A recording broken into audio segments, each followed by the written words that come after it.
موریتانیہ کشتی حادثے کی تحقیقات میں اہم پیش رفت، خاتون اسمگلر گرفتار۔ FIA ذرائع کے مطابق انسانی اسمگلر گینگ کی مبینہ رکن کو گرفتار کر لیا گیا اور خاتون سے تفتیش مکمل کرکے جوڈیشل کر دیا گیا۔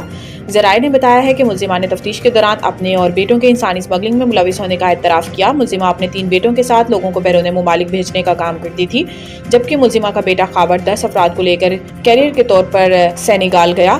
FIA ذرائع کے مطابق ملزم خاور اس سے قبل اپریل 2024 میں بھی سینیگال گیا تھا۔ ملزمہ کا ایک بیٹا حسن اٹلی میں ہے اور دوسرا بیٹا فرحان واقعے کے بعد سے مفرور ہے۔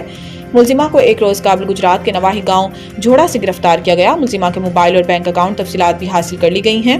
یاد رہے کہ جمعرات کو افریقی ملک موریتانیہ سے غیر قانونی طور پر اسپین جانے والوں کی کشتی کو حادثہ پیش آیا، جس کے نتیجے میں 44 پاکستانیوں سمیت 50 تارکین وطن ہلاک ہو گئے۔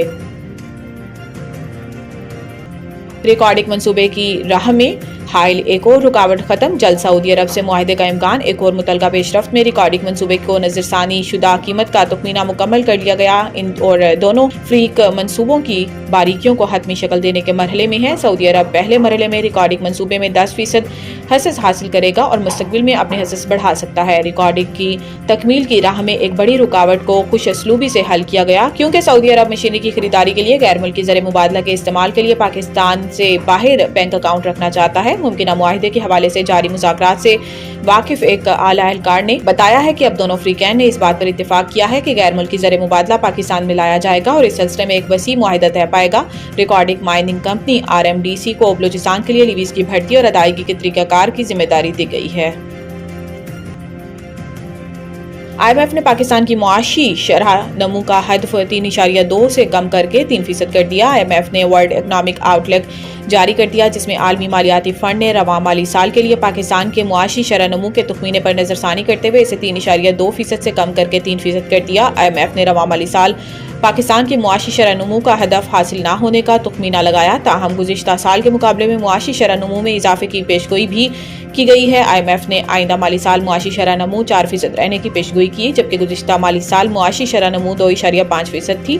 IMF کا کہنا ہے کہ رواں مالی سال پاکستان کی معاشی شرح نمو 3% رہنے کا امکان ہے، جبکہ پاکستان نے رواں مالی سال کے لیے معاشی شرح نمو کا ہدف 3.6% مقرر کر رکھا ہے۔ اکتوبر 2024 میں IMF نے رواں مالی سال کے لیے پاکستان کے معاشی شرح نمو کا تخمینہ 3.2% لگایا تھا۔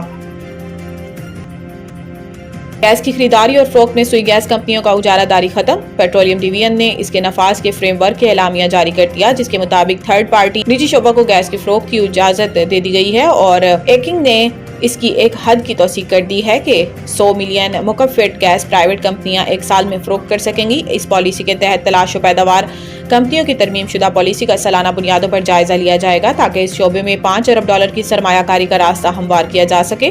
کونسل آف کامن انٹرسٹ 26 جنوری 2024 کو ترمیم شدہ 2012 کی پالیسی کی منظوری دے چکی ہے، تاکہ تلاش و پیداوار کی کمپنیوں کا حق ہوگا کہ وہ اپنی پائپ لائن کا 35% حصہ تھرڈ پارٹی کو فروخت کر سکیں، جس کے پاس اوگرا لائسنس ہوگا۔